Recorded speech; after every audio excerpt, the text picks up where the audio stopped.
A warm welcome in this shared space and time. And this is a follow-up, part 4 of trying to create or sustain a habit. And the question is really, once we start creating those small habits, how can we sustain them? How can we encourage ourselves? How can we talk with ourselves in order to maintain that?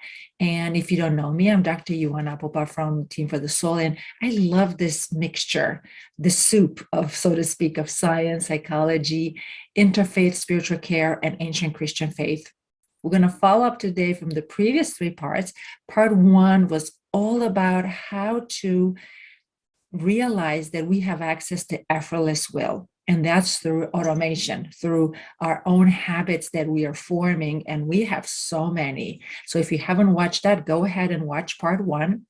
Part 2 has to do about in terms of creating and sustaining our habits, especially if you're a giver and you're pulled in so many directions and want to really get some help so you can stay focused either on your regeneration, self-care, or your projects, the dreams, the visions that you have for your life to have an impact in others. In part 2, we talked about this idea that we want to separate the deliberation process from the actual habit formation.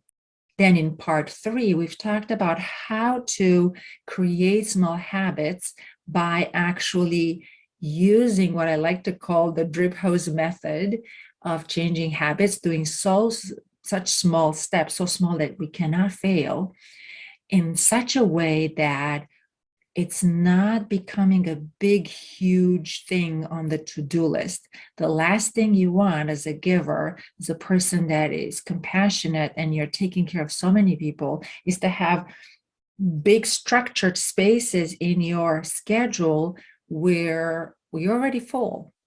So with this kind of rhythm, which I teach so much into Renewal in Action program and also in the Effortless Will in Action, is this idea that we can do small steps. Take 5-10 minutes for your rituals, for your exercises, or to go ahead with your project, right? You might not have 2 hours a day to read what you want to read or create that project that you want to create, but you can spend 5-10 minutes. And today we're going to talk how to talk to ourselves. What happens when we do that and what kind of blocks we might get. So let's dive right in.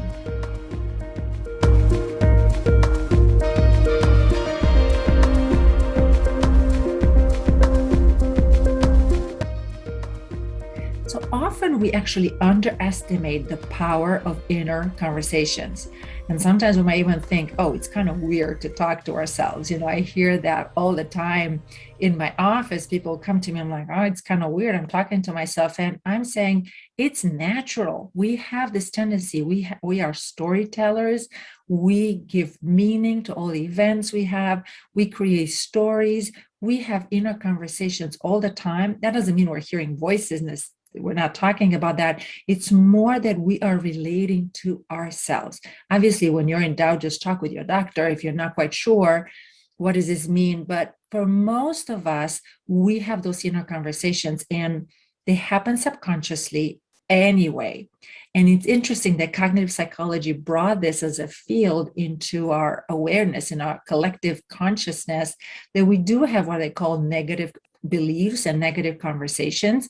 And part of what cognitive therapies and methodologies are trying to do is to help us from using these negative beliefs, these assumptions, either black and white, or I always do this, or if I don't do this, it's bad. I'm something bad with me. There's something wrong with me, etc., etc. All those methodologies can help us to shift them bring them first of all to our awareness and shift them to more positive ones.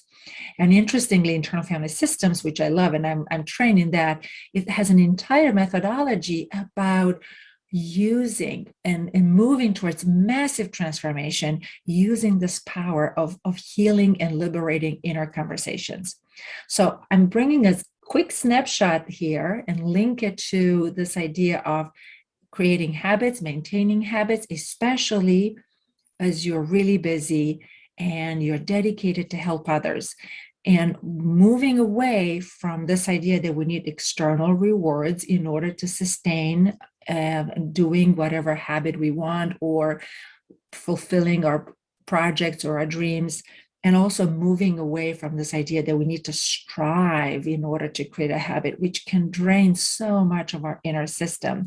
We use so much energy into that, and we literally push our system to use lots of cortisol in our inside, which can lead to stress and to burnout.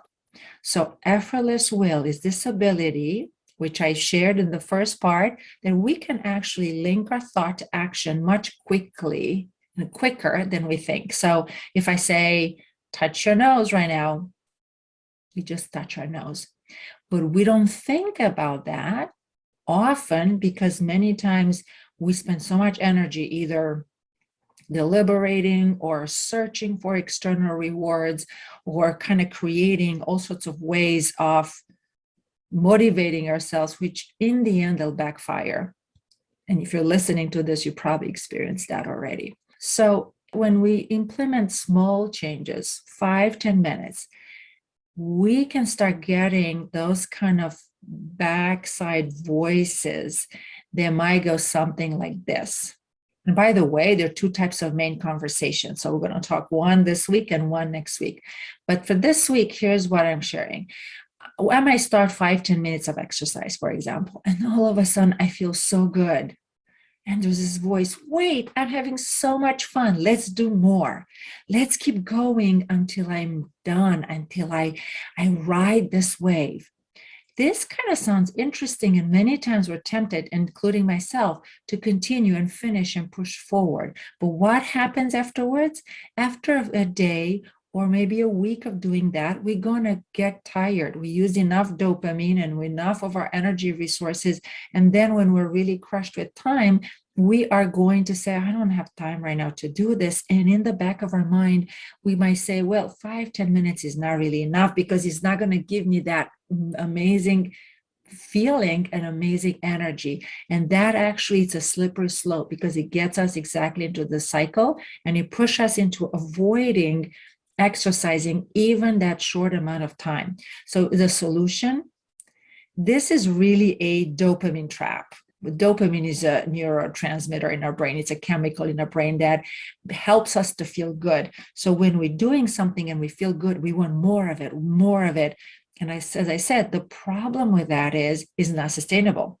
We can enjoy it for the moment, but then in a day or a few weeks, we're crashing.